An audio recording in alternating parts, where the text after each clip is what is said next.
This video is a beginner's guide to using eyeshadow.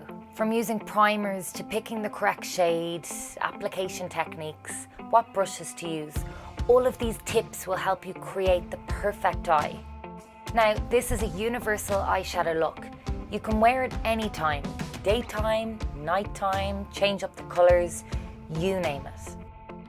So first of all, we're going to start with primer. Primer helps our eyeshadows to last longer and prevents the oils from creasing up the eyeshadows. I like to use a small amount of concealer or foundation over the area as a nice primer. And then I'm going to set the area with some powder to keep the eyeshadow lasting longer. Eyeshadows come in so many different textures and shades, but you really only need 3 to 4 shades to create a natural look. I recommend choosing a matte cream shade for your base, a shimmer colour shadow for your lid, a matte medium brown shadow for shading and blending, and then a dark matte brown shadow to create a shade in the crease. It's really important to choose the right brushes when applying your eyeshadow, as this will help create that flawless finish. I like to use a medium fluffy brush for this look. Make sure to hold the brush towards the end of the handle, as if you use it too close to the brush hair like a pen, you'll have too much control and the eyeshadow might be applied too heavily on the lid.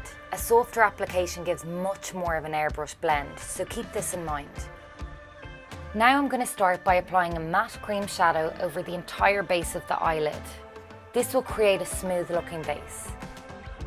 Then I'm going to start by applying some of the matte medium brown shadow to the area you would see if your client's eyes were open. This is the area just above the crease. I like to call this the transition colour, and it will make the colours look more natural and merge together. So go back and forward above the crease line lightly to do this. To add dimension to the eye, I'm going to use a smaller eyeshadow brush and dip lightly into the darker matte brown shadow. Remember to tap the brush 2 to 3 times so no excess shadow falls onto the cheek, or worse, your client's top. I'm going to start by working into the outer corner of the eye in a tiny backward C shape. When I want to pack on the colour and get more control, I hold the brush close to the brush hair. The key here is to blend, blend, blend. Now, obviously you can go more intense and dramatic by applying more to the area, but I'm happy with this amount. Now I'm going to switch back to my fluffy blender brush, and in small circular movements, I'm going to blend inwards and outwards. This will get rid of any of the fine lines I created with my brush earlier.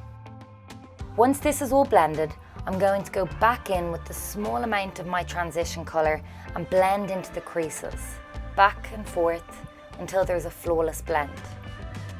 After all this is blended, I'm going to take a flat brush. Now, if you really want to intensify the colour here, you can dampen the brush. So I want to add some shimmer to the eyes here. This step should always be done last, as if it's a shimmer, the shimmer can only be applied over matte. If the shimmer is applied under matte, it will change the colour and actually make it look patchy. You can choose any shimmer colours, but what works best for this area is a neutral highlight shimmer. Again, tap off any excess shadow and press against the lid area. I like to use my fingers here also, and I like to use a small amount under the arch of the brow too.